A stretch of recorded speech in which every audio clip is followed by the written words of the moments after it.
ഹേ all. എല്ലാവർക്കും career മേക്കറിൻ്റെ ഒരു സെക്ഷനിലോട്ട് സ്വാഗതം. ഈ ഒരു സെക്ഷനിൽ നമ്മൾ ഡിസ്കസ് ചെയ്യാൻ പോകുന്നത് പ്രീവിയസ് ആയിട്ട് SSCക്കും അതുപോലെ തന്നെ റെയിൽവേ എക്സാമിനൊക്കെ ചോദിച്ചിട്ടുള്ള ചില ക്വസ്റ്റ്യൻസ് നമ്മൾ ഡിസ്കസ് ചെയ്യുന്നുണ്ടായിരിക്കും. ഓക്കെ, ഇതൊരു 2-3 സെക്ഷൻ കാണും നമ്മൾ ഈ ക്വസ്റ്റ്യൻസ് എല്ലാം ഡിസ്കസ് ചെയ്ത് വരുന്ന സമയത്ത്. ഈ സെക്ഷനിൽ ഓരോ ക്വസ്റ്റ്യൻ പറയുന്ന സമയത്തും അതുമായി ബന്ധപ്പെട്ട എക്സ്ട്രാ പോയിൻറ്റ്സുകൾ നമ്മൾ ആഡപ്പ് ചെയ്യും. ഓക്കെ, ഇതിൽ ഏറ്റവും ആദ്യത്തെ ക്വസ്റ്റ്യൻ നോക്കിക്കോ. Who is the founder of Indian home rule society? Okay, Indian home rule സൊസൈറ്റിയുടെ ഫൗണ്ടർ ആരെന്നാണ് ചോദ്യം. Indian home rule society, okay, അല്ലെങ്കിൽ കോമൺലി നമുക്കിതിനെ IHRS എന്നൊക്കെ വിളിക്കാം. ഓക്കെ, ഇത് ഫൗണ്ട് ചെയ്യുന്ന വർഷം 1905 ഓക്കെ, 1905 IHRS ഫൗണ്ട് ചെയ്യുന്നത്. ഇനി ഫൗണ്ട് ചെയ്യുന്ന സ്ഥലം ചോദിച്ചാൽ അല്ലെങ്കിൽ ലൊക്കേഷൻ ചോദിച്ചാൽ ലണ്ടനാണ്. ഓക്കെ, ലണ്ടനാണ് ഈ ഒരു ലൊക്കേഷനായിട്ട് വരുന്നത്. ഇവരുടെ ലക്ഷ്യം എന്ന് പറയുന്നത്, ഓക്കെ, അല്ലെങ്കിൽ നിങ്ങൾക്കറിയാം ഏതൊരു സംഘടന രൂപീകരിക്കുമ്പോഴും ആ സംഘടനയ്ക്ക് ഒരു ലക്ഷ്യം കാണും. ഓക്കെ, ഇന്ത്യക്കകത്ത് എന്ത് ചെയ്യുക? ഹോം റൂൾ, ഓക്കെ, സെക്യൂർ ചെയ്യുക. Okay, to secure home rule. Okay, അതായിരുന്നു ഇവരുടെ ലക്ഷ്യം എന്ന് പറയുന്നത്. ഇനി ഇതിൻ്റെ ഫൗണ്ടർ, അതായിരുന്നു നമ്മുടെ ചോദ്യം എന്ന് പറയുന്നത്. ഫൗണ്ടർ ആരാണെന്ന് ചോദിച്ചാൽ, ഓക്കെ, ആരാണ് IHRSൻ്റെ ഫൗണ്ടർ എന്ന് ചോദിച്ചാൽ ശ്യാംജി കൃഷ്ണവർമ്മനാണ്. ഓക്കെ, എന്താണ്? ശ്യാംജി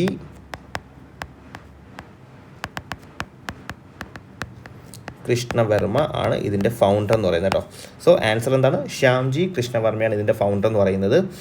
ഇവിടെ നിങ്ങൾ ശ്രദ്ധിക്കേണ്ട കാര്യം, IHRSയിൽ ചില എക്സ്ട്രാ പോയിന്റ്സ് നിങ്ങൾ പഠിച്ചു ചെയ്യുക. ഇനി IHRSുമായി അസോസിയേറ്റ് ഇരുന്ന അല്ലെങ്കിൽ എന്താണ് IHRSുമായി കേൾക്കുന്ന മറ്റൊരു പേരാണ് ഇന്ത്യ ഹൗസ് എന്ന് പറയുന്നത് കേട്ടോ. ഇന്ത്യ ഹൗസ് എന്ന് പറയുന്നത് IHRSുമായിട്ട് അസോസിയേറ്റ് ചെയ്യുന്നൊരു പേരാണ്. ഇന്ത്യ ഹൗസ് എന്ന് പറയുന്നത് ലണ്ടനിലാണ്. ഓക്കെ, ഇവരും ലണ്ടനിൽ തന്നെയാണ്. സെയിം തന്നെയാണ് IHRSൻ്റെ ഒരു എന്താണ് സബ് ബ്രാഞ്ച് പോലെയൊക്കെ പ്രവർത്തിച്ച സംഘടനയാണ് ഇന്ത്യ ഹൗസ് എന്ന് പറയുന്നത്. അതുപോലെ തന്നെ ഈ ഇന്ത്യ ഹൗസിൻ്റെ ഒരു ന്യൂസ് പേപ്പർ ഉണ്ടായിരുന്നു, അല്ലെങ്കിൽ ആൻറ്റി കൊളോണിയലിസ്റ്റ് ന്യൂസ് പേപ്പർ എന്ന് പറയും. ഓക്കെ, എന്താണ്? ഇന്ത്യ ഹൗസിൻ്റെ ഒരു ആൻറ്റി കൊളോണിയലിസ്റ്റ് ന്യൂസ് പേപ്പർ ചോദിച്ചാൽ, ഓക്കെ, ആ ന്യൂസ് പേപ്പറിൻ്റെ പേരാണ് ഇന്ത്യൻ സോഷ്യോളിസ്റ്റ്. ഓക്കെ, അപ്പം ഇന്ത്യൻ സോഷ്യോളിസ്റ്റ് എന്ന് പറഞ്ഞ ന്യൂസ് പേപ്പറും ഇന്ത്യ ഹൗസ് എല്ലാം IHRS എന്ന് പറയുന്ന സംഘടനയുമായി റിലേറ്റ് ചെയ്താണ് കേട്ടോ. അപ്പോൾ ഇത്രയും കാര്യങ്ങൾ നിങ്ങൾ IHRSുമായി ബന്ധപ്പെട്ടുള്ള കാര്യങ്ങളായിട്ട് നിങ്ങൾ പഠിച്ചു വെച്ചേക്കുക, എക്സാമിന് ചോദിക്കും. ഓക്കെ, ഇത് കൂടാതെ നമുക്ക് മറ്റൊരു സംഘടനയും കൂടെ പഠിക്കാനായിട്ടുണ്ട്. ആ സംഘടനയുടെ പേരാണ് പാരീസ് ഇന്ത്യൻ സൊസൈറ്റി. ഓക്കെ, എന്താണ്? Paris Indian society. 1905 Paris Indian society form ചെയ്യുന്നത്. ശരിക്കും പറഞ്ഞാൽ IHRSൻ്റെ ഒരു ബ്രാഞ്ച്. ഓക്കെ, IHRSൻ്റെ ഒരു ബ്രാഞ്ച് ആയിട്ടാണ് പാരീസ് ഇന്ത്യൻ സൊസൈറ്റി പ്രവർത്തിച്ചിരുന്നത്. ഇതിൻ്റെ പ്രധാനപ്പെട്ട ലീഡേഴ്സ് ആരൊക്കെയെന്ന് ചോദിച്ചാൽ മാഡം ഭിക്കാജി ഗാമ, ഓക്കെ, അല്ലെങ്കിൽ മാഡം ഭിക്കാജി റുസ്തം ഗാമ, ഓക്കെ, പിന്നെ SR റാണ. ഞാൻ ലീഡേഴ്സാണ് പറയുന്നത്, ഫൗണ്ടേഴ്സ് അല്ല. ഓക്കെ, ഇത് എന്താണ്? നമ്മുടെ IHRSൻ്റെ ഒരു ബ്രാഞ്ചാണ്. ലീഡേഴ്സാണ്, പ്രധാനമായിട്ട് നേതാക്കന്മാരാണ്. ആശയമൊക്കെ IHRSൻ്റെ ആശയം തന്നെ ആയിരിക്കും. ഓക്കെ, ബുർജോർജി ഗോദ്രേജ്. ഓക്കെ, ഇത്രയും പേരാണ് ഇതിൻ്റെ പ്രധാനപ്പെട്ട ലീഡേഴ്സ് എന്ന് പറയുന്നത്. ഇവിടെ എടുത്തു പറയേണ്ട കാര്യം മാഡം ഭിക്കാജി ഗാമയാണ്. പുള്ളിക്കാരിയായിരുന്നു ഈ ഒരു സംഘടന ഏറ്റവും പ്രധാനപ്പെട്ട അല്ലെങ്കിൽ ഏറ്റവും പവർഫുൾ ലീഡർ എന്ന് പറയുന്നത്. ഓക്കെ, പിന്നീട് 1907 ഈ മാഡം ഭിക്കാജി ഗാമ ഈ ഒരു സംഘടനയെ റെപ്രസെൻറ്റ് ചെയ്തുകൊണ്ട്, ഓക്കെ, ഒരു ഇൻ്റർനാഷണൽ കോൺഫറൻസിന് പോകുന്നുണ്ട്. ഓക്കെ, ആ കോൺഫറൻസ് ആണ് international socialist conference. Okay, international socialist conference. Okay, എവിടെ വെച്ച് നടന്നു വെച്ചാൽ സ്റ്റഡ്ഗഡ് എന്ന് പറയുന്ന സ്ഥലത്ത് വെച്ച് നടക്കുന്ന ഒരു കോൺഫറൻസ് ഉണ്ട്. സ്റ്റഡ്ഗഡ് ജർമ്മനിയിലാണ്. ഓക്കെ, അവിടെ വെച്ച് നടക്കുന്ന ഈ ഒരു കോൺഫറൻസിൽ എന്ത് ചെയ്യുന്നുണ്ട്? ഈ മാഡം ഭിക്കാജി ഗാമ ആദ്യമായിട്ട് ഒരു ഫ്ലാഗ്, ഓക്കെ, ഇന്ത്യക്ക് വേണ്ടി ഒരു ഫ്ലാഗ് ഒരു ഇൻ്റർനാഷണൽ വേദിയിൽ റൈസ് ചെയ്യുന്നുണ്ട്. ഓക്കെ, അല്ലെങ്കിൽ ഹോയിസ്റ്റ് ചെയ്യുന്നുണ്ട്. Okay, that is flag off independence. Okay, gamma ആ സമയത്ത് എന്ത് ചെയ്യുന്നുണ്ട്? ഫ്ലാഗ് ഓഫ് ഇൻഡിപെൻഡൻസ്, ഇന്ത്യക്ക് വേണ്ടി ഫ്ലാഗ് ഓഫ് ഇൻഡിപെൻഡൻസ് എന്ത് ചെയ്യുന്നുണ്ട്? എവിടെ ഹോയിസ്റ്റ് ചെയ്യുന്നുണ്ട്? ജർമ്മനിയിലെ സ്റ്റഡ്ഗഡിൽ ഹോയിസ്റ്റ് ചെയ്യുന്നുണ്ട്. ഓക്കെ, എന്തുമായി ബന്ധപ്പെട്ട്? ഇൻ്റർനാഷണൽ സോഷ്യലിസ്റ്റ് കോൺഫറൻസുമായി ബന്ധപ്പെട്ട് എന്ത് ചെയ്യുന്നുണ്ട്? ഇവർ ഒരു ഫ്ലാഗ് ഹോയിസ്റ്റ് ചെയ്യുന്നുണ്ട്. ഓക്കെ, ആ ഫ്ലാഗ് എന്ന് പറയുന്നത് നമ്മൾ ഫ്ലാഗ് ഓഫ് ഇൻഡിപെൻഡൻസ് പറയും. കൽക്കട്ട ഫ്ലാഗിൻ്റെ ഒരു ഇൻസ്പിറേഷനിലായിരുന്നു ഉണ്ടാക്കിയിരുന്നത്. ജസ്റ്റ് ഒരു ഇതായിട്ട് വരച്ച് കാണിച്ചു തരാം. ഓക്കെ,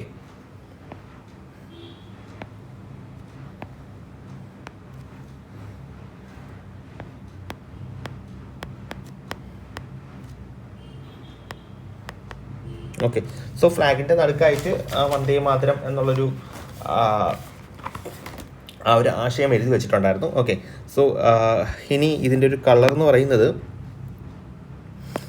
ഏറ്റവും ടോപ്പിലായിട്ടുള്ള ലെയറിൽ നമുക്ക് കാണാൻ പറ്റുന്നൊരു കളർ എന്ന് പറയുന്നത് ഗ്രീനാണ്. ഓക്കെ,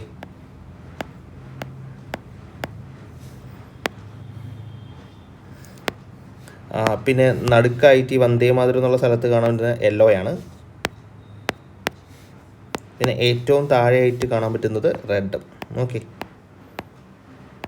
റെഡാണ്, സാഫ്രോണല്ല. ഓക്കെ, സോ ഏകദേശം ഇതാണ് ആ ഫ്ലാഗിൻ്റെ കളർ എന്ന് പറയുന്നത്. സോ കഴിഞ്ഞിട്ടില്ല. സോ ഇത് മാത്രമല്ലായിരുന്നു ഫ്ലാഗിനകത്തുണ്ടായിരുന്നത്, ഫ്ലാഗിൻ്റെ ഏറ്റവും ടോപ്പ് പോർഷൻ. ഓക്കെ, സോ ഗ്രീനിൻ്റെ അകത്തായിട്ട് നമുക്ക് ഏകദേശം 8 ലോട്ടസുകൾ ഉണ്ടായിരുന്നു. ഓക്കെ, എനിക്ക് ലോട്ടസ് അത്ര വരയ്ക്കാൻ ഞാൻ ഇങ്ങനെ വരയ്ക്കുന്നതേ ഉള്ളൂ കേട്ടോ. സോ ഏകദേശം 8 ലോട്ടസ് ഉണ്ടായിരുന്നു ആ ഫ്ലാഗിനകത്ത്. ഓക്കെ, താഴെ ഒരു സൈഡിലായിട്ട് ക്രസൻറ്റ് മൂൺ ഉണ്ടായിരുന്നു. ഓക്കെ, മറ്റൊരു സൈഡിൽ സൂര്യൻ ഉണ്ടായിരുന്നു. ഓക്കെ, നമ്മുടെ സൺ ഉണ്ടായിരുന്നു. Okay, so this is A simple of that, അല്ലെങ്കിൽ ഇതായിരുന്നു ആ ഫ്ലാഗ് എന്ന് പറയുന്നത് കേട്ടോ.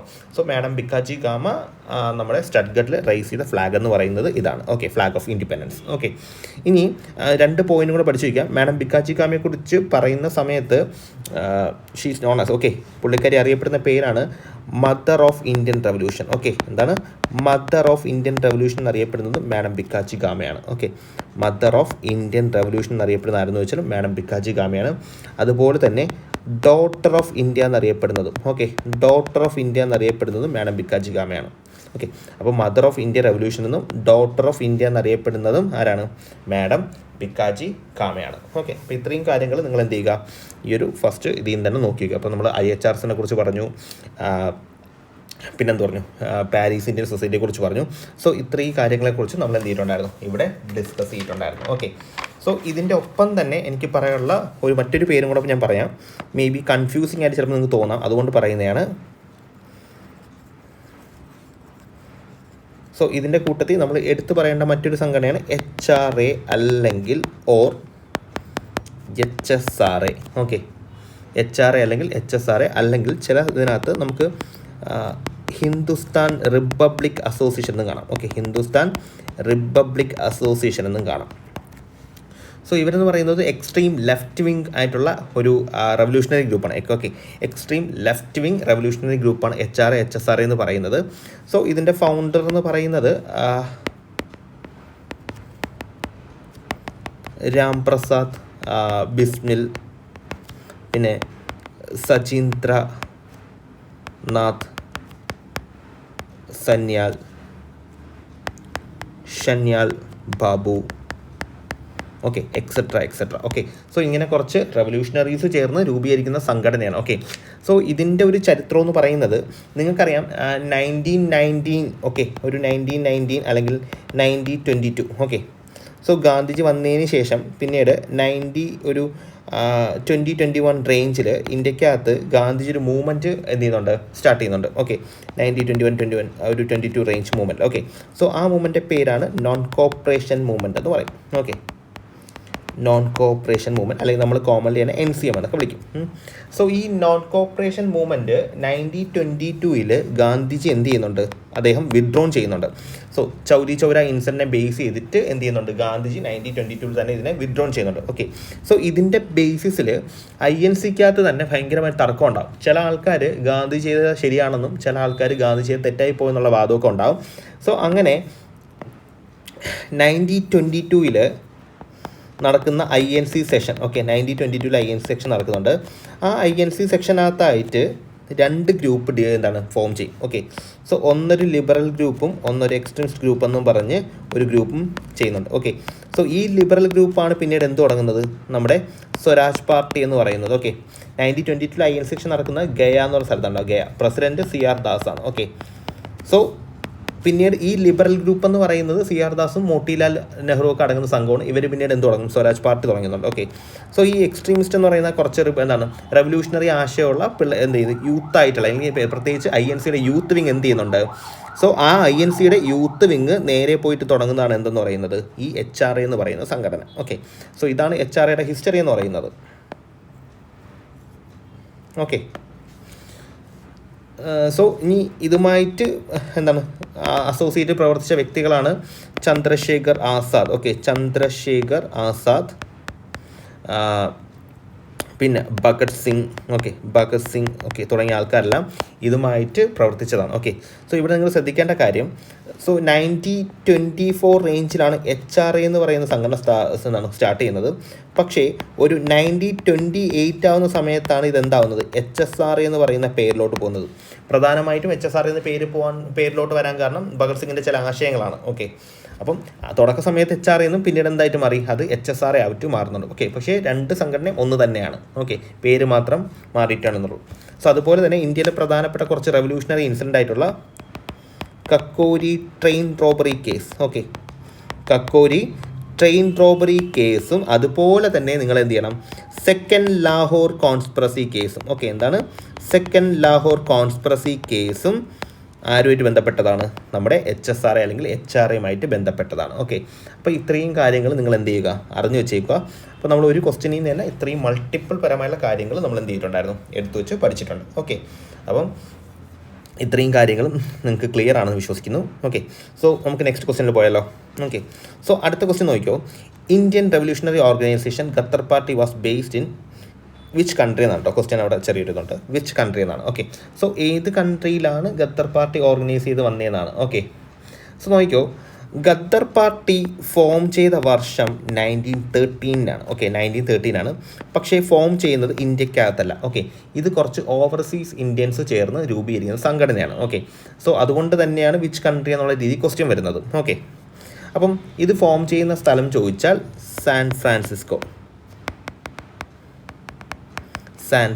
എവിടെയെന്ന് വെച്ചാൽ USA. Okay, so United States of അമേരിക്കയിലെ സാൻ ഫ്രാൻസിസ്കോയിലാണ് ആര് രൂപപ്പെടുന്നത്? ഖത്തർ പാർട്ടി രൂപപ്പെടുന്നത്. ഓക്കെ, സോ ഇവർക്ക് സാൻ ഫ്രാൻസിസ്കോയിൽ ഒരു ആശ്രമം ഉണ്ടായിരുന്നു. ആ ആശ്രമത്തിൻ്റെ പേരാണ് യുഗാന്തർ ആശ്രം. ഓക്കെ, എന്താണ് യുഗാന്തർ ആശ്രം? ഓക്കെ, സോ അവിടെ നിന്നാണ് എന്ത് ചെയ്യുന്നത്? ഈ ഒരു പാർട്ടി സ്റ്റാർട്ട് ചെയ്യുന്നത്. ഓക്കെ, സോ ഇന്ത്യക്കകത്ത് റെവല്യൂഷണറി ആക്ടിവിറ്റി നടത്തുക അല്ലെങ്കിൽ എന്ത് ചെയ്യുക? ഇന്ത്യക്കകത്തുള്ള ബ്രിട്ടീഷ് റൂളിനെ ഓവർത്രോൺ ചെയ്യുക. ഇതായിരുന്നു ശരിക്കും പറഞ്ഞാൽ ഖത്തർ പാർട്ടിയുടെ ലക്ഷ്യം എന്ന് പറയുന്നത്. ഓക്കെ, സോ ഈ ഒരു സാൻ ഫ്രാൻസിസ്കോ റീജിയനിൽ തുടങ്ങിയോണ്ട് തന്നെ ഈ പാർട്ടിക്ക് മറ്റൊരു പേരുണ്ട്. ആ പേരാണ് Pacific cost Hindustan association. Okay, Pacific cost Hindustan association എന്ന പേരും ഈ പാർട്ടിക്കുണ്ട്. ഇനി ഇതിൻ്റെ ഫൗണ്ടേഴ്സിനെ കുറിച്ച് പറയുമ്പോൾ സാധാരണ SSCയിലൊക്കെ ഉത്തരം വരുന്നത് സോഹൻ സിംഗ് ബഖാനയാണ്. പക്ഷേ കുറേ വ്യക്തികളുണ്ട്. സോ പക്ഷേ പ്രധാനപ്പെട്ട വ്യക്തി ആരാണ്? സോഹൻ സിംഗ് ബഖാനയാണ് പ്രധാനപ്പെട്ട വ്യക്തി. പിന്നെ ഉള്ളത് ലാലാ ഹർദയാൽ. ഓക്കെ, ലാലാ ഹർദയാൽ. സോ ഇവരെ രണ്ടുപേരെ എടുത്ത് പറയാൻ കാരണം സോഹൻ സിംഗ് ബഖാനയായിരുന്നു ആദ്യകാലഘട്ടത്തിലെ പ്രസിഡന്റ് എന്ന് പറയുന്നത്. ലാലാ ഹർദയാൽ എൻ്റെ ജനറൽ സെക്രട്ടറി ആയിരുന്നു. ഓക്കെ, ജനറൽ സെക്രട്ടറി ലാലാ ഹർദയാലാണ്. പിന്നെ എന്താണ്? കർത്താർ സിംഗ് സറാബയുണ്ട്. കർത്താർ സിംഗ് സറാബ, പിന്നെ താരക് Nath Das. Okay, താരക് Nath Das. Okay, so ഇത്രയും വ്യക്തികളും ആരുമായി ബന്ധപ്പെട്ടതാണ്? നമ്മുടെ ഖത്തർ പാർട്ടിയുമായിട്ട് ബന്ധപ്പെട്ടതാണ്. ഓക്കെ, സോ ഇനി ഇവർക്കൊരു വീക്ക്ലി ന്യൂസ് പേപ്പർ ഉണ്ടായിരുന്നു. ഓക്കെ, അത് ഇമ്പോർട്ടൻ്റ് ആണ്, ചോദിക്കാൻ ചാൻസ് കൂടുതലാണ്. സോ ഖത്തർ പാർട്ടിയുടെ വീക്ക്ലി ന്യൂസ് പേപ്പറാണ് the Qatar. Okay, Qatar party weekly news പേപ്പറാണ് ദ ഖത്തർ, അല്ലെങ്കിൽ ദ റവല്യൂഷൻ എന്നൊക്കെ അർത്ഥമാണ് കേട്ടോ ഖത്തറിൻ്റെ അർത്ഥം. Okay, revolution. ഓക്കെ, സോ ഈ ഖത്തറിൻ്റെ ഒരു ക്യാപ്ഷൻ ഉണ്ട്. ഓക്കെ, അത് ചിലപ്പോൾ ചോദിക്കണമെന്നില്ല, അല്ലെങ്കിൽ നിങ്ങൾ അറിഞ്ഞു വെച്ചേക്കുക. സോ ഈ പത്രത്തിൻ്റെ ക്യാപ്ഷൻ എന്ന് പറയുന്നത് ഇങ്ങനെയാണ്: അംഗ്രേസി രാജ് കാ ദുഷ്മൻ. ഓക്കെ, ഓക്കെ, എന്താണ്? അംഗ്രേസി രാജ് കാ ദുഷ്മൻ, അല്ലെങ്കിൽ എന്താണ്? എനിമി ഓഫ് ബ്രിട്ടീഷ് എംപയർ എന്നൊരു ക്യാപ്ഷനാണ് എന്ത് ഈ പത്രത്തിനകത്ത് കൊടുത്തിരുന്നത്. ഓക്കെ, സോ അപ്പം എവിടെയാണ് ഖത്തർ പാർട്ടി ഫോം ചെയ്യുന്നത് വെച്ചാൽ എവിടെയാണ്? San Francisco USA. Okay, so അവരുടെ സാൻ ഫ്രാൻസിസ്കോയിലെ യുഗാന്തർ ആശ്രമത്തിലാണ് ഫൗണ്ട് ചെയ്യുന്നത് കേട്ടോ. ഓക്കെ, സോ നെക്സ്റ്റ് ആയിട്ടുള്ളത് Santhal rebellion. Okay, Santhal rebellion start ചെയ്യുന്നത് 1855. ഓക്കെ, 1855 സാന്താൾ റിബലിയൻ സ്റ്റാർട്ട് ചെയ്യുന്നത്. 1855, പക്ഷേ ഒരു എൻഡ് ചെയ്യുന്ന കാലം അല്ലെങ്കിൽ അടിച്ചമർത്തപ്പെടുന്ന 1856 കാലഘട്ടത്തിലാണ്. ഓക്കെ, സോ ഏകദേശം 1855 to 1856 ആണ്. സോ സ്റ്റാർട്ട് ചെയ്തതെന്ന് വെച്ചാൽ 1855 ആണ് ഉത്തരം എന്ന് പറയുന്നത്. ഓക്കെ, സോ സാന്താളിനെ കുറിച്ച് പറയുകയാണെങ്കിൽ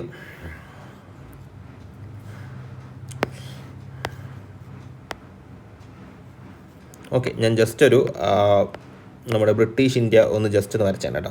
സോ ബ്രിട്ടീഷ് ഇന്ത്യയുടെ കാലഘട്ടത്തിൽ നമ്മുടെ ബീഹാർ മേഖല, ഓക്കെ, സോ ഇത് ഈ ഒരു ബീഹാർ മേഖല, സോ ഈ ബീഹാർ മേഖലയിൽ ഉള്ളൊരു ഹിൽ റീജിയൻ ഉണ്ട്. ഓക്കെ, സോ ആ ഹിൽ റീജിയൻ്റെ പേരാണ് Rajmahal hills. Okay, Rajmahal hills എന്ന് പറയുന്ന ഒരു ഹില്ലി റീജിയൻ ഉണ്ട്. ഓക്കെ, സോ ഈ റീജിയനിലുള്ള കുറച്ച് അഗ്രികൾച്ചർ പീപ്പിൾ, ഓക്കെ, അഗ്രികൾച്ചർ പീപ്പിളാണ് സാന്താൾസ് എന്ന് പറയുന്നത്. ഓക്കെ, സോ കുറച്ച് അഗ്രികൾച്ചർ പീപ്പിൾ ഇവിടെ ഉണ്ടായിരുന്നു, രാജ്മഹൽ ഹിൽസിലുണ്ടായിരുന്നു. ഓക്കെ, സോ കുറച്ച് കഴിഞ്ഞാൽ ബ്രിട്ടീഷുകാർ ഇവരോട് അവിടെ ഉണ്ടായിരുന്ന ഫോറസ്റ്റ് വെട്ടിത്തളിച്ചിട്ട് എന്ത് ചെയ്യാൻ പറഞ്ഞു, അഗ്രികൾച്ചർ എക്സ്പാൻഡ് ചെയ്യാൻ പറഞ്ഞു. സോ മാക്സിമം റവന്യൂ കളക്ട് ചെയ്യുക എന്നുള്ളതാണ് ബ്രിട്ടീഷുകാരുടെ ലക്ഷ്യം എന്ന് പറയുന്നത്. സോ ആദ്യമൊക്കെ സാന്താളുകൾ എതിർത്തെങ്കിലും പിന്നീട് എന്ത് ചെയ്തു, അവർ അക്സെപ്റ്റ് ചെയ്തു. ഓക്കെ, സോ ഇതിൻ്റെ ബദലായിട്ട് പിന്നീട് 1832 കാലഘട്ടത്തിൽ ബ്രിട്ടീഷുകാർ എന്ത് ചെയ്തു, കുറേ സാന്താൾ പർഗണാസ് അല്ലെങ്കിൽ സാന്താൾ സെറ്റിൽമെൻറ്റ് ഏരിയാസ് ക്രിയേറ്റ് ചെയ്ത് കൊടുക്കുന്നുണ്ട്. ഓക്കെ, മാസീവായിട്ട് സാന്താൾ പർഗണാസ് ക്രിയേറ്റ് ചെയ്ത് കൊടുക്കുന്നുണ്ട്. സോ സാന്താൾസും ഓക്കെ ആയിരുന്നു ഈ ഒരു പ്രോസസ്സിന്. പക്ഷേ പിന്നീട് അങ്ങോട്ട് ബ്രിട്ടീഷുകാരുടെ എക്സ്പ്ലോയിറ്റേഷൻ കൂടിക്കൂടി വരും. ഓക്കെ, ബ്രിട്ടീഷുകാരുടെ എക്സ്പ്ലോയിറ്റേഷൻ കൂടിക്കൂടി വരുന്ന സമയത്ത് എന്ത് ചെയ്യും, ഈ സാന്താൾസ് റിബലിയൻ സ്റ്റാർട്ട് ചെയ്യും. ഓക്കെ, സോ അതിനെ വിളിക്കുന്ന പേരാണ് സാന്താൾ റിബലിയൻ എന്ന് പറയുന്നത്. സോ റീസൺ ചോദിച്ചാൽ എന്താണ്, എക്സ്പ്ലോയിറ്റേഷൻ ഓഫ് ബൂത്ത് എന്താണ് ബ്രിട്ടീഷ്. ഓക്കെ, ബ്രിട്ടീഷുകാരുടെ എക്സ്പ്ലോയിറ്റേഷനാണ് റീസൺ എന്ന് പറയുന്നത്. ക്ലിയർ ആണോ? ഓക്കെ, അപ്പം രാജ്മഹൽ ഹിൽസിനെ ബേസ് ചെയ്ത്, ഓക്കെ, എവിടെയാണ്, ബീഹാറിലെ രാജ്മഹൽ ബേസിനെ ബേസ് ചെയ്ത് എന്താണ് സാന്താൾസ് സാന്താൾസ് എന്ന് പറയുന്ന ഗ്രൂപ്പ് ഓഫ് പീപ്പിൾ നടത്തുന്ന എന്താണ് ഒരു റിബലിയനാണ് എന്തെന്ന് പറയുന്നത്, സാന്താൾ റിബലിയൻ എന്ന് പറയുന്നത്. ഓക്കെ, നമുക്കിതിനെ പെസൻ റിവോൾട്ടിൽ കണക്കാക്കപ്പെടും. ഓക്കെ, ക്ലിയർ ആണോ? ശരി. So next is who started the news paper Commonwealth. Okay, so കുറേ തവണ ചോദിച്ച ക്വസ്റ്റ്യൻ ആണ് കോമൺവെൽത്ത് ന്യൂസ് പേപ്പറും അതുപോലെ തന്നെ വേറെ ന്യൂസ് പേപ്പറുണ്ട്. മറ്റു ന്യൂസ് പേപ്പറിൻ്റെ പേരാണ് ന്യൂ ഇന്ത്യ എന്ന് പറയും. ഓക്കെ, സോ ന്യൂ ഇന്ത്യയും കോമൺവെൽത്തും സ്റ്റാർട്ട് ചെയ്യുന്ന വ്യക്തി എന്ന് പറയുന്നത് ആനി ബെസൻ്റ് ആണ്. ഓക്കെ, ഈ എന്താണ് ഈ കോമൺവെൽത്തും ന്യൂ ഇന്ത്യ എന്ന് പറയുന്ന ന്യൂസ് പേപ്പറും സ്റ്റാർട്ട് ചെയ്യുന്ന ആരാണ്, ആനി ബെസൻ്റ് ആണ്. Okay, so Annie Besant. Okay, so ആരാണ് ഈ ആനി ബെസൻ്റ് എന്ന് പറയുമ്പോൾ, ആനി ബെസൻറ്റും INCയും തമ്മിൽ എന്തെങ്കിലും പ്രത്യേകത ഉണ്ടോ? ആനി ബെസൻറ്റും INCയും തമ്മിലൊക്കെ എന്തെങ്കിലും പ്രത്യേകത ഉണ്ടോ? സോ ഇവിടെ ശ്രദ്ധിക്കേണ്ടത്, ആനി ബെസൻറ്റ് ശരിക്കും പറഞ്ഞാൽ പുള്ളിക്കാരിയുടെ നാടെന്ന് പറയുന്ന അയർലൻഡിലാണ്. ഓക്കെ, പുള്ളിക്കാരി പിന്നീട് ഇന്ത്യയിലോട്ട് വരുന്നതാണ്. ഓക്കെ, സോ ആനി ബെസൻറ്റ് എന്ന് പറയുന്ന ഒരു ഫേമസ് ആക്ടിവിസ്റ്റ് ആണ്. ഓക്കെ, അല്ലെങ്കിൽ വുമൻ റൈറ്റ്സ് ഡിഫൻഡർ എന്നൊക്കെ പറയാം. ഓക്കെ, ഇവരെന്താണ്, ഒരു ആക്ടിവിസ്റ്റ് ആണ്, വുമൻ റൈറ്റ്സ് ഡിഫൻഡറൊക്കെയാണ് ആരെന്ന് പറയുന്നത്, ആനി ബെസൻറ്റ് എന്ന് പറയുന്നത്. ഓക്കെ, സോ ശരിക്കും പറഞ്ഞാൽ ഇന്ത്യയിൽ ആനി ബെസൻറ്റ് കുറച്ചുകൂടെ പോപ്പുലർ ആവാൻ കാരണം ഇവർ നടത്തിയൊരു മൂവ്മെൻ്റ് ഉണ്ട്, അല്ലെങ്കിൽ ഒരു എന്താണ് ഇവർ ഇന്ത്യക്കകത്ത് കൊണ്ടുവന്നൊരു movement. Okay, that is Indian home rule league. Okay, Indian home rule league 1916. Okay, so ഇവിടെ എടുത്തു പറയേണ്ട കാര്യം, ഇന്ത്യയിൽ ഹോം റൂൾ മൂവ്മെൻറ്റ് രണ്ടെണ്ണം. ഓക്കെ, ഒന്ന് ആനി ബെസൻ്റെ ഹോം റൂളും അതുപോലെ തന്നെ എന്താണ് ബാൽ ഗംഗാധർ തിലകിൻ്റെ ഹോം റൂളും. Okay, Annie Besant Adyar region base ചെയ്തായിരുന്നു ആനി ബെസൻ്റെ ഹോം റൂൾ ലീഗ് എന്ന് പറയുന്നത്. സോ അത് മാത്രമല്ല, സോ ഇവർ ഇന്ത്യക്കകത്ത് ഫൗണ്ട് ചെയ്യുന്ന ഒരു യൂണിവേഴ്സിറ്റി ഉണ്ട്, BHU. ഓക്കെ, ബനാറസ് ഹിന്ദു യൂണിവേഴ്സിറ്റിയുടെ ഫൗണ്ടറും കൂടെയാണ് ആനി ബെസൻറ്റ് എന്ന് പറയുന്നത്. ഓക്കെ, സോ മറ്റൊരു ഫൗണ്ടർ ആരായിരിക്കും അപ്പം, മദൻ മോഹൻ മാളവ്യ. ഓക്കെ, സോ മദൻ മോഹൻ മാളവ്യയുമായിട്ട് ചേർന്ന്, ഓക്കെ, സോ ഇവർ ഇന്ത്യക്കകത്ത് സ്റ്റാർട്ട് ചെയ്യുന്ന യൂണിവേഴ്സിറ്റിയാണ് ബനാറസ് ഹിന്ദു യൂണിവേഴ്സിറ്റി എന്ന് പറയുന്നത്. ഓക്കെ, ശരിക്കും 1889 കാലഘട്ടത്തിൽ ഇവർ തിയോസഫിക്കൽ സൊസൈറ്റിയെ ജോയിൻ ചെയ്യുന്നുണ്ട്. ഓക്കെ, സോ അമേരിക്ക ആസ്ഥാനമാക്കിയുള്ള തിയോസഫിക്കൽ സൊസൈറ്റിയിൽ പുള്ളിക്കാരി മെമ്പർ ആവുന്നുണ്ട്. പിന്നീട് ഏകദേശം 1907 തൊട്ട് 1933 വരെ എന്ത് ചെയ്തായിരുന്നു ഇവർ തിയോസഫിക്കൽ, ഓക്കെ, ആനി ബെസൻറ്റ് എന്ത് ചെയ്യുന്നു, തിയോസഫിക്കൽ സൊസൈറ്റിയുടെ പ്രസിഡൻ്റ് ആയിരുന്നു. തിയോസഫിക്കൽ സൊസൈറ്റി പ്രസിഡൻ്റ് ആയിരുന്നു ആരെന്ന് പറയുന്നത്, നമ്മുടെ ആനി ബെസൻറ്റ് എന്ന് പറയുന്നത്. ഓക്കെ, സോ ഇന്ത്യയിൽ കുറച്ച് വളരെയധികം കാര്യങ്ങൾ ചെയ്തിട്ടുണ്ട്. പക്ഷേ ഏറ്റവും പ്രധാനപ്പെട്ട ഒരു കാര്യം എന്ന് പറയുന്നത് ഇന്ത്യൻ ഹോം റൂൾ ലീഗും പിന്നെയുള്ള ഏറ്റവും പ്രധാനപ്പെട്ട സംഭവം എന്താണ്, INC പ്രസിഡൻറ്റ്. ഓക്കെ, INC പ്രസിഡൻ്റാണ്. എന്താ ചുമ്മാ ഉള്ള INC പ്രസിഡൻ്റാണോ? എന്താണ് first woman president of INC? എന്താണ് first woman president of INC ആരെന്ന് ചോദിച്ചാൽ Annie Besant. Okay, first woman president of INC ആരെന്ന് ചോദിച്ചാൽ ആനി ബെസൻറ്റ് ആണ്. 1917 ഓക്കെ, 1917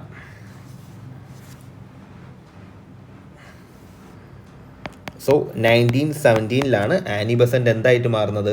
INCയുടെ പ്രസിഡൻ്റ് ആയിട്ട് മാറുന്നത്. ഓക്കെ, 1917. ഓക്കെ, അപ്പോൾ INCയുടെ ആദ്യത്തെ വനിതാ പ്രസിഡന്റ് ആരെന്ന് ചോദിച്ചാൽ നിങ്ങൾ ഒരു ഡൗട്ടും ഇല്ലാതെ പറയണം, ആരാണ്? ആനി ബെസൻറ്റ് ആണ്. Annie Besant. Okay,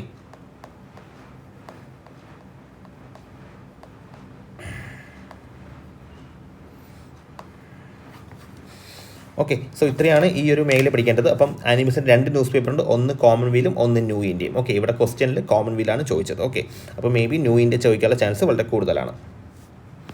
so next question, which governor general is associated with doctor of lapse? Okay, doctrine of ലാബ്സുമായി ബന്ധപ്പെട്ട ഗവർണർ ജനറൽ ആരെന്നാണ് ചോദ്യം. ഓക്കെ, സോ ലോർഡ് ഡൽഹൌസിയാണ് ഉത്തരം. ഓക്കെ, ലോർഡ് ഡൽഹൌസി എന്ന് പറയുന്ന ബ്രിട്ടീഷ് ഗവർണർ ജനറലാണ് എന്തിൻ്റെ ഉത്തരവാദി എന്ന് പറയുന്നത്?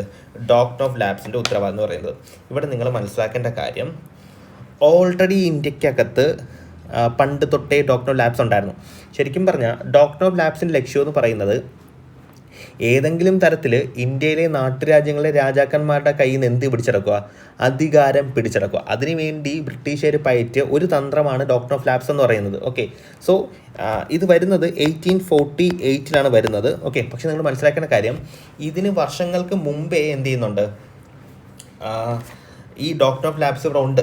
ഓക്കെ, പക്ഷെ അതിനൊരു സ്ട്രക്ചർ കൊടുത്ത് വരുന്നത് 1848 ഉള്ളൂ. ഓക്കെ, നിങ്ങൾ കിട്ടൂർ കലാപം കേട്ടാണ്, കിട്ടൂർ റിവോൾട്ട് കേട്ടാണ്. ഓക്കെ, സോ ശരിക്കും പറഞ്ഞാൽ കിട്ടൂർ റിവോൾട്ടും ഈ ഡോക്ടർ ഓഫ് ലാബ്സിൻ്റെ ബേസിസിലാണ്. പക്ഷെ നമ്മൾ ബ്രിട്ടീഷുകാർ അതിനൊരു സ്ട്രക്ചർ കൊടുക്കുന്നത് 1848. അതുപോലെയാണ് നമ്മുടെ കേരളത്തിലെ കോഴിക്കോടും കണ്ണൂരും എല്ലാം ബ്രിട്ടീഷുകാർ അറ്റാച്ച് ചെയ്യുന്നത് ഡോക്ടർ ഓഫ് ലാബ്സിൻ്റെ പേരും പറഞ്ഞിട്ടാണ്. ഓക്കെ, പക്ഷേ നമ്മൾ കുറച്ചുകൂടെ അതിനെ എഫക്റ്റീവായിട്ട് ഒരു റൂൾ ബുക്കിലൊക്കെ എഴുതി സ്ട്രക്ചർ ചെയ്യുന്നത് 1848 ആയതുകൊണ്ടാണ് നമ്മൾ എന്ത് ചെയ്യുന്നത്? ഡോക്ടർ ഓഫ് ലാബ്സ് 1848 എന്നുള്ള രീതിയിൽ പറയുന്നത്. ഓക്കെ, അപ്പോൾ കൊണ്ടുവന്ന വർഷം നിങ്ങൾ 1848 എന്ന രീതിയിൽ മാത്രമേ പഠിക്കാവൂ. ഡോക്ടർ ഓഫ് ലാബ്സ് കൊണ്ടുവരുന്ന വർഷം 1848 ആണ്. കൊണ്ടുവരുന്ന ഗവർണർ ജനറൽ ആരാണ്? ലോർഡ് ഡൽഹൌസിയാണ്. ലോർഡ് ഡൽഹൌസി. ഓക്കെ, സോ ഇതാദ്യമായിട്ട് ഇൻട്രൊഡ്യൂസ് ചെയ്യുന്ന സത്താര എന്ന് പറയുന്ന രാജ്യത്താണ് കേട്ടോ. സത്താര എന്ന് പറയുന്ന രാജ്യത്താണ് ഇതാദ്യമായിട്ട് ഇൻട്രൊഡ്യൂസ് ചെയ്യുന്നത് 1848. സോ രണ്ടാമത് കൊണ്ടുവരുന്നത് ജയ്പൂർ ആൻഡ് സംബൽപൂരിൽ. ഓക്കെ, ജയ്പൂർ ആൻഡ് സംബൽപൂരിൽ 1848 തന്നെ, 1849.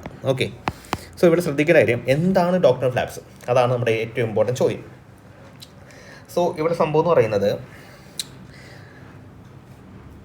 ഇത് ശരിക്കും ഇവിടെ ഉണ്ടായിരുന്ന അഡ്മിനിസ്ട്രേറ്റീവ് ഓഫീസേഴ്സൊക്കെ പറയുന്നത് ഹിന്ദു നിയമപ്രകാരമാണെന്ന്. അല്ലെങ്കിൽ പണ്ട് കാലത്ത് ഇന്ത്യക്കകത്ത് ബ്രിട്ടീഷർ ഭരണ സമയത്ത് ഹിന്ദു ലോയും മുസ്ലിം ലോയൊക്കെ നോക്കിയിട്ടാണ് ഇവിടെയുള്ള ആൾക്കാരെ ഭരിച്ചിരുന്നത്. ഓക്കെ, സോ ഇതൊരു ഹിന്ദു ലോ ബേസ് ചെയ്തുള്ള ഒരു ആക്ട് എന്നാണ് പറയുന്നത്.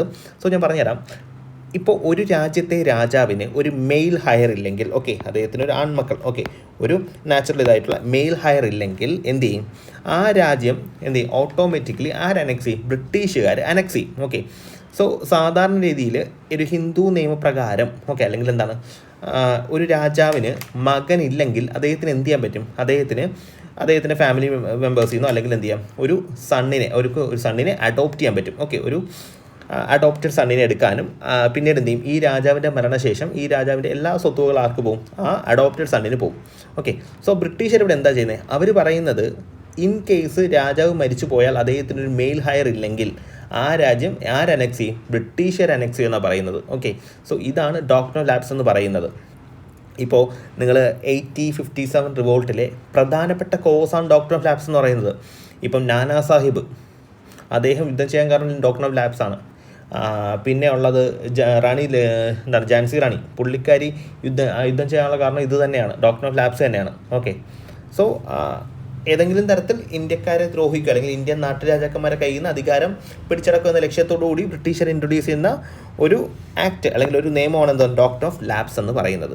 ഓക്കെ, സോ ഇത്ര ഇതിനകത്ത് പറയാനുള്ളൂ. സോ നെക്സ്റ്റ് ക്വസ്റ്റ്യൻ എന്ന് പറയുമ്പോൾ, the call of back to the Vedas. Okay. So back to the Vedas എന്ന് പറയുന്ന സ്ലോഗൻ റേസ് ചെയ്ത വ്യക്തി ആരെന്ന് ചോദിച്ചാൽ സ്വാമി ദയാനന്ദ സരസ്വതി. ഓക്കെ, സ്വാമി ദയാനന്ദ സരസ്വതി. ഓക്കെ, അല്ലെങ്കിൽ ദയാനന്ദ സരസ്വതി എന്നാലും മതി. ഓക്കെ, സ്വാമി ദയാനന്ദ സരസ്വതി. ഓക്കെ, അപ്പോൾ ഇവിടെ ശ്രദ്ധിക്കേണ്ട കാര്യം ബാക്ക് ടു ദ വേദാസ് മാത്രമല്ല അദ്ദേഹം റേസ് ചെയ്ത സ്ലോഗൻ, വേറൊരു സ്ലോഗൻ എന്ന് വെച്ചാൽ ഇന്ത്യ ഫോർ ഇന്ത്യൻസ്. ഓക്കെ, ഇന്ത്യക്കാർക്ക് എന്നുള്ള സ്ലോഗൻ റേസ് ചെയ്തതും ആരാണ്? ദയാനന്ദ സരസ്വതിയാണ്. ഓക്കെ, ഇന്ത്യക്കാർക്ക് എന്നുള്ള ഒരു സ്ലോഗൻ റേസ് ചെയ്തത് ആരെന്ന് ചോദിച്ചാൽ ദയാനന്ദ സരസ്വതിയാണ്. ഓക്കെ, സോ അതുകൂടാതെ നിങ്ങൾ മനസ്സിലാക്കേണ്ട ഒരു കാര്യം കൂടെ ഉണ്ട്.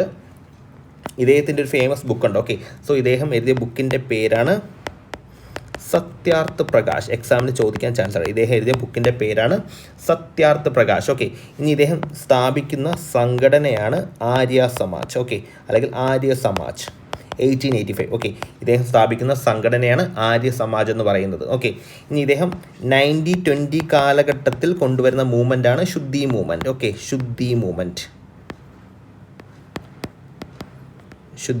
ഓക്കെ, അപ്പോൾ ഇത്രയും കാര്യങ്ങൾ നിങ്ങൾ എന്ത് ചെയ്യുക, ഇദ്ദേഹത്തിനെ കുറിച്ച് അറിഞ്ഞു വെച്ചിരിക്കുക. അപ്പം ബാക്ക് ടു വേദാസ് മാത്രമല്ല സ്ലോഗനായിട്ടുള്ളത്, പിന്നെ എന്താണ് ഇന്ത്യ ഫോർ ഇന്ത്യൻസ് എന്നുള്ള സ്ലോഗൻ റേസ് ചെയ്തതും ദയാനന്ദ സരസ്വതിയാണ്. ഓക്കെ, ഇദ്ദേഹത്തിൻ്റെ ബുക്കിൻ്റെ പേരാണ് സത്യാർത്ഥ പ്രകാശ്. ഓക്കെ, സോ അതുപോലെ തന്നെ എന്താണ് ഇദ്ദേഹം ഫോം ചെയ്യുന്ന ഒരു സംഘടന ചോദിച്ചാൽ ആര്യ സമാജാണ് 1885. ഇനി ഇദ്ദേഹത്തിൻ്റെ ഇദ്ദേഹം സ്റ്റാർട്ട് ചെയ്യുന്ന മൂവ്മെൻ്റാണ് ശുദ്ധി movement 1920. Okay, so next is the diarchy system in India was introduced by which act? Okay, dash act എന്നാണ് ചോദിച്ചിരിക്കുന്നത്. ഓക്കെ, സോ ഏത് ആക്ട് പ്രകാരമാണ് ഡൈയാർക്കി സിസ്റ്റം ഇന്ത്യക്കകത്ത് ഇൻട്രൊഡ്യൂസ് ചെയ്തത്? ഓക്കെ, ഇതാണ് question. Okay, so it's very simple. ഇതിൻ്റെ ഉത്തരം എന്ന് പറയുന്നത് GOI 1919. ഓക്കെ, നമുക്ക് പറഞ്ഞുതരാം. സോ നോക്കിക്കോ, ഗവൺമെൻറ് ഓഫ് ഇന്ത്യ ആക്ട് 1919 പ്രകാരമാണ് എന്ത് വരുന്നത്? ഡൈയാർക്കി സിസ്റ്റം ഇന്ത്യക്കകത്ത് വരുന്നത്. പക്ഷേ ഈ ഡൈയാർക്കി സിസ്റ്റം വരുന്നത് എവിടെയാണ്? പ്രോവിൻഷ്യൽ ലെവലിലാണ്. ഓക്കെ, ഇന്ത്യയിൽ ആദ്യമായിട്ട് പ്രോവിൻഷ്യൽ ലെവലിൽ ഡൈയാർക്കി സിസ്റ്റം വരുന്നത് എന്താണ്? 1919 ഗവൺമെൻറ് ഓഫ് ഇന്ത്യ ആക്ട് പ്രകാരമാണ്. ഓക്കെ, സോ ഈ ആക്ടിൻ്റെ മറ്റൊരു പേരാണ് Montagu Chelmsford reforms. Okay, Montagu Chelmsford reforms. Okay, ആ സമയത്തെ സ്റ്റേറ്റ് സെക്രട്ടറിയാണ് മൊണ്ടേഗു എന്ന് പറയുന്നത്. ചെംസ്ഫോർഡ് ആ സമയത്ത് വൈസ്രോയി ആണ്. ഓക്കെ, സോ ഇതിൻ്റെ മറ്റൊരു പേരാണ് മൊണ്ടേഗു ചെംസ്ഫോർഡ് റിഫോംസ് എന്ന് പറയും. ഓക്കെ, സോ ഇതെന്ന് പറയുന്നത് ഇവിടെ ഈ ഒരു 1919 ആക്ടിൽ ശരിക്കും പറഞ്ഞാൽ ഡൈയാർക്കി മാത്രമല്ല, ബൈക്യാമറലിസം വരുന്നുണ്ട്. പിന്നെ എന്താണ്, ഒരു സെൻട്രൽ പബ്ലിക് സർവീസ് കമ്മീഷൻ്റെ അതിന് വേണ്ടിയിട്ടുള്ള നിയമനത്തിൻ്റെ കാര്യങ്ങൾ പറയുന്നുണ്ട്. അതുപോലെ എന്താണ്, പ്രൊവിൻഷ്യൽ ബഡ്ജറ്റും സെൻട്രൽ ബഡ്ജറ്റും സെപ്പറേറ്റ് ചെയ്യുന്നുണ്ട്. പിന്നെ നരേന്ദ്ര മണ്ഡൽ എസ്റ്റാബ്ലിഷ് ചെയ്യുന്നുണ്ട്. അങ്ങനെ കുറേ കാര്യങ്ങളുണ്ട്. ഓക്കെ, പക്ഷെ നമുക്കിവിടെ പഠിക്കേണ്ടത് ഡൈയാർക്കി സിസ്റ്റത്തെക്കുറിച്ചാണ്. ഓക്കെ, സോ ഡൈയാർക്കി സിസ്റ്റം എന്ന് പറയുമ്പോൾ സിമ്പിളായിട്ട് പറഞ്ഞാൽ നമുക്ക് ഡിവിഷൻ ഓഫ് പവർ എന്നുള്ള രീതിയിൽ പറയാൻ പറ്റും. ഓക്കെ, അല്ലെങ്കിൽ അഡ്മിനിസ്ട്രേറ്റീവ് റൂളിംഗ് എന്ന സംഭവത്തിൽ പറയാൻ പറ്റും. ഓക്കെ, സോ നമുക്കിവിടെ എന്ത് പഠിച്ചാൽ മതി? ഡിവിഷൻ ഓഫ് പവർ അല്ലെങ്കിൽ സെപ്പറേഷൻ ഓഫ് പവർ എന്നുള്ള രീതിയിൽ പറഞ്ഞാൽ മതി. ഓക്കെ, സോ നമുക്ക് എങ്ങനെ നോക്കാം.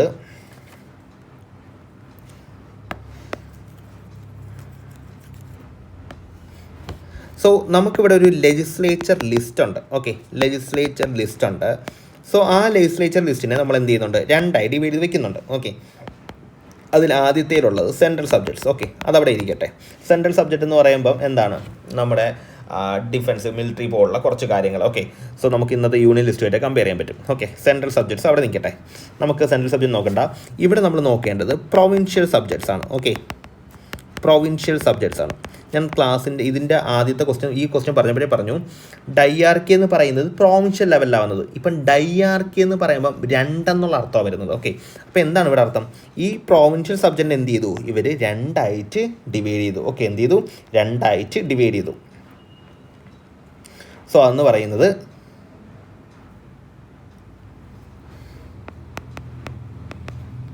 ട്രാൻസ്ഫേർഡ് ലിസ്റ്റ് എന്നും അതുപോലെ തന്നെ എന്താണ്? റിസർവ്ഡ് ലിസ്റ്റ് എന്നും. ഓക്കെ, എന്താണ്? ട്രാൻസ്ഫേർഡ് ലിസ്റ്റ് എന്നും അതുപോലെ തന്നെ റിസർവ്ഡ് ലിസ്റ്റ് എന്നുള്ള രീതിയിൽ രണ്ടായിട്ട് നമ്മൾ എന്ത് ചെയ്യുന്നുണ്ട്? ഇവിടെ ഡിവൈഡ് ചെയ്യുന്നുണ്ട്. ഓക്കെ, സോ എന്താ ഇവിടെ സംഭവം? ഈ ട്രാൻസ്ഫേർഡ് ലിസ്റ്റും ഇതുകൊണ്ട് അവർ ഉദ്ദേശിക്കുന്നത് എന്തായിരിക്കും? ആർക്കെങ്കിലും പറയാമോ? സോ നമുക്ക് ലെജിസ്ലേച്ചർ ലിസ്റ്റ് ആൾറെഡി ഉണ്ട്. നമുക്ക് ഇന്നത്തെ കാലഘട്ടത്തിൽ നമുക്കറിയാം, നമുക്ക് എന്തുണ്ട്, യൂണിയൻ ലിസ്റ്റ് ഉണ്ട്. ഓക്കെ, യൂണിയൻ ലിസ്റ്റ് ഉണ്ട്, സ്റ്റേറ്റ് ലിസ്റ്റ് ഉണ്ട്, കൺകറൻറ്റ് ലിസ്റ്റ് ഉണ്ട്. ഓക്കെ, അപ്പോൾ ഇങ്ങനെയുള്ള കുറച്ച് സാധനങ്ങളുണ്ട്. സോ ഇപ്പോൾ ഇവിടെ എന്താണ് അപ്പോൾ ഉദ്ദേശിക്കുന്നവർ? ഈ ട്രാൻസ്ഫേർഡ് ലിസ്റ്റും റിസർവ്ഡ് ലിസ്റ്റും എന്തായിരിക്കും ഉദ്ദേശിക്കുന്നത്? സോ നോക്കിക്കോ, ആ ഒരു കാലഘട്ടത്തിൽ നമ്മുടെ പ്രൊവിൻഷ്യൽ ലെവലിൽ ഗവർണർമാരുണ്ട്. ഓക്കെ, അദ്ദേഹത്തിനെ എയ്ഡ് ചെയ്യാനായിട്ട് ഒന്നെങ്കിലും ഒരു എക്സിക്യൂട്ടീവ് കൗൺസിൽ കാണും, അല്ലെങ്കിൽ എന്ത് ചെയ്യുന്നുണ്ട്, ചിലപ്പോൾ കുറച്ച് കൗൺസിൽ ഓഫ് മിനിസ്റ്റേഴ്സും കാണും. ഓക്കെ, നമ്മുടെ ചില മിനിസ്റ്റേഴ്സും അതിനകത്ത് കാണുന്നുണ്ട്. ഓക്കെ, ഇവിടെ ട്രാൻസ്ഫേർഡ് ലിസ്റ്റ് എന്ന് പറയുമ്പോൾ ഇത് അഡ്മിനിസ്റ്റർ ചെയ്യുന്ന ഗവർണറും ഓക്കെ അദ്ദേഹത്തിൻ്റെ കൂടെ വിത്ത് ദ എയ്ഡ് ഓഫ് മിനിസ്റ്റേഴ്സുമാണ്. Okay, ministers. ഓക്കെ, അതായത് എല്ലാ പ്രോവിൻസിലും ഒരു ലെജിസ്ലേറ്റീവ് കൗൺസിൽ കാണും. ഓക്കെ, എന്താണ്, ഒരു ലെജിസ്ലേറ്റീവ് കൗൺസിൽ കാണുന്നുണ്ടായിരിക്കും. ഓക്കെ, സോ നമ്മുടെ ലെജിസ്ലേച്ചർ പോലെ ലെജിസ്ലേറ്റീവ് കൗൺസിൽ കാണും. ഈ ലെജിസ്ലേറ്റീവ് കൗൺസിലിൽ നിന്ന് ചില മെമ്പേഴ്സിനെ മിനിസ്റ്ററായിട്ട്, ഒരു 2-3 മെമ്പേഴ്സിനെ മിനിസ്റ്ററായിട്ട് അപ്പോയിൻറ്റ് ചെയ്യുന്നുണ്ടായിരിക്കും. ഓക്കെ, സോ ഒരു ലെജിസ്ലേറ്റീവ് കൗൺസിലുണ്ട്. ഓക്കെ, സോ ആ കൗൺസിലിൽ നിന്ന് എന്തുണ്ട്, 2-3 മിനിസ്റ്റേഴ്സ് കാണും. ഓക്കെ, സോ ഇവിടെ എന്താണ്, ഈ ട്രാൻസ്ഫേർഡ് ലിസ്റ്റിലെ കാര്യങ്ങൾ തീരുമാനിക്കുന്ന ആ ഗവർണറും ആരാണ്, ആ മിനിസ്റ്റേഴ്സും ചേർന്നായിരിക്കും. ഓക്കെ, സോ അതാണ് പ്രൊവിൻഷ്യൽ ലിസ്റ്റിലെ ആദ്യത്തെ ലിസ്റ്റായ ട്രാൻസ്ഫർ ലിസ്റ്റിനെ കുറിച്ച് പറയുന്നത്. അപ്പോൾ റിസർവ്ഡ് ലിസ്റ്റ് എന്ന് പറയുന്നത് അവിടെ ആര് കാണും, വീണ്ടും ഗവർണർ കാണും. ഓക്കെ, പക്ഷേ ഇവിടെ മിനിസ്റ്റേഴ്സ് അല്ല, ഇവിടെ ആരാ ഉള്ളത്, ഗവർണറിൻ്റെ എക്സിക്യൂട്ടീവ് കൗൺസിലാണ് ഉള്ളത്. ഓക്കെ, സോ അതായത് ഇവിടെ നമ്മുടെ മിനിസ്റ്റേഴ്സിന് റോളില്ല, ഇവിടെ എക്സിക്യൂട്ടീവ് കൗൺസിലാണുള്ളത്. ഓക്കെ, ഈ എക്സിക്യൂട്ടീവ് കൗൺസിൽ എന്ന് പറയുമ്പോൾ കോമൺലി നോമിനേറ്റഡ് മെമ്പേഴ്സ് ആയിരിക്കും, മിക്കവാറും കൂടുതലും ബ്രിട്ടീഷുകാരൊക്കെ ആയിരിക്കും. ഓക്കെ, സോ അപ്പം എന്താണ് ഇവിടെ ചെയ്യുന്നത്, ഇവിടെ പ്രൊവിൻഷ്യൽ ലെവലിൽ അധികാരത്തെ അല്ലെങ്കിൽ എന്താണ് പവർ, അതിന് നമ്മൾ എന്താണ് പവർ ഡിവിഷൻ കൊണ്ടുവരികയാണ് 2ആയിട്ട്. Okay, that is dyarchy. Okay, so അത് എന്തായിട്ടാണ്, ട്രാൻസ്ഫർ ലിസ്റ്റും മറ്റേത് റിസർവ്ഡ് ലിസ്റ്റും. ഇതിൽ ട്രാൻസ്ഫർ ലിസ്റ്റിൽ ഗവർണർ പ്ലസ് മിനിസ്റ്റേഴ്സാണ് എന്ത് ചെയ്യുന്നത്, അഡ്മിനിസ്ട്രേഷൻ്റെ കാര്യങ്ങളെല്ലാം നോക്കുന്നത്. ഓക്കെ, സോ അതുപോലെ റിസർവ്ഡ് ആണെങ്കിൽ ഗവർണർ പ്ലസ് എക്സിക്യൂട്ടീവ് കൗൺസിലാണ്. ഓക്കെ, സോ ഇതിനെ നമ്മൾ ഈ ഒരു 2 പ്രോസസ്സിനെയും നമ്മൾ വിളിക്കുന്ന പേരാണ് ഡയാർക്കി ഇൻ പ്രോവിൻസ് എന്ന് പറയുന്നത്. Okay, so this is dyarchy. So നമുക്ക് അടുത്ത ക്വസ്റ്റ്യൻ നോക്കാം. Who was the last viceroy of British India? Okay, പൊതുവേ വളരെ സിമ്പിളായുള്ള ക്വസ്റ്റ്യൻ ആണ്, പക്ഷേ ഭയങ്കര കൺഫ്യൂസിങ് ആണ്. സോ ഇന്ത്യക്കകത്തുള്ള ഏറ്റവും അവസാനത്തെ വൈസ്രോയ് ആയിരുന്നു ചോദിച്ചാൽ ഒറ്റ ഉത്തരം മാത്രമേ ഉള്ളൂ, lord Mountbatten. Okay, so ഇന്ത്യക്കകത്തെ ഏറ്റവും അവസാനത്തെ വൈസ്രോയ് ആരെന്ന് ചോദിച്ചാൽ, ഓക്കെ, ബ്രിട്ടീഷ് ഇന്ത്യയിലെ ഏറ്റവും അവസാനത്തെ വൈസ്രോയ് ആരെന്ന് ചോദിച്ചാൽ Lord Mountbatten. Okay, so അങ്ങനെയാണെങ്കിൽ ബ്രിട്ടീഷ് ഇന്ത്യയിലെ ആദ്യത്തെ വൈസ്രോയ്, ഓക്കെ, ഫസ്റ്റ് വൈസ്രോയ് ആരെന്ന് ചോദിച്ചാൽ Lord Canning. Okay, Lord Canning ആണ്. സോ 1857 റിവോൾട്ടിന് ശേഷം ഇവിടെ എന്ത് വരുന്നുണ്ട്, ക്യൂൻസ് പ്രൊക്ലമേഷൻ വരുന്നുണ്ട്, അല്ലെങ്കിൽ ഗവൺമെൻറ് ഓഫ് ഇന്ത്യ ആക്ട് 1858 വരുന്നുണ്ട്, അല്ലെങ്കിൽ A better government for India എന്നുള്ള രീതിയിൽ ഒരു ആക്ട് വരികയും എന്ത് ചെയ്തു, ഈസ്റ്റ് ഇന്ത്യ കമ്പനി ഇന്ത്യക്കകത്ത് അബോളിഷ് ചെയ്യുന്നുണ്ട്. ആ സമയത്ത് ഈസ്റ്റ് ഇന്ത്യ കമ്പനിയിലുണ്ടായിരുന്ന ഗവർണർ ജനറൽ എന്നുള്ള പദവി എന്തായിട്ട് മാറൂടെ, പിന്നീട് വൈസ്രോയ് എന്ന് പറയുന്ന പദവിയിലോട്ട് മാറും. ഓക്കെ, സോ അങ്ങനെ ഇന്ത്യക്കകത്തുള്ള ആദ്യ വൈസ്രോയ് ആയിട്ട് മാറും, ആ സമയത്തെ ഏറ്റവും അവസാനത്തെ ഗവർണർ ജനറൽ ആയിരുന്ന ലോർഡ് കാനിങ് എന്തായിട്ട് മാറി, അദ്ദേഹം ഇന്ത്യയുടെ ആദ്യത്തെ വൈസ്രോയ് ആയിട്ട് മാറി. അപ്പം ബ്രിട്ടീഷ് ഇന്ത്യയുടെ ആദ്യത്തെ വൈസ്രോയ് ആയിരുന്നു വെച്ചാൽ ലോർഡ് കാനിങ്ങും ഏറ്റവും അവസാനത്തെ ആയിരുന്നു വെച്ചാൽ ലോർഡ് മൗണ്ട് ബാറ്റനുമാണ്. ഓക്കെ, ഇനി അതുപോലെ തന്നെ first governor general of Bengal. Okay, first governor general of Bengal എന്നാണ് ചോദ്യം, തെറ്റിപ്പോകരുത്. First governor general of Bengal ആരെന്ന് ചോദിച്ചാൽ Warren Hastings. Okay, Warren Hastings ആണ് first governor general of Bengal എന്നറിയപ്പെടുന്നത്. അതുപോലെ തന്നെ first governor general of British India ആരെന്ന് ചോദിച്ചാൽ, okay, first governor general of British India.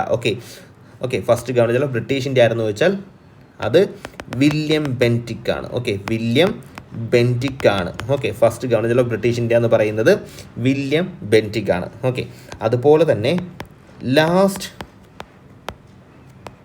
Governor general of British India ആരെന്ന് ചോദിച്ചാൽ, ഓക്കെ, അത് ആരാണ്, ലോർഡ് കാനിങ് ആണ്. Okay, Lord Canning last governor general of British India ആരെന്ന് ചോദിച്ചാൽ ലോർഡ് കാനിങ് ആണ്. ഓക്കെ, സോ ഇത്രയാണ് പ്രധാനമായിട്ടും.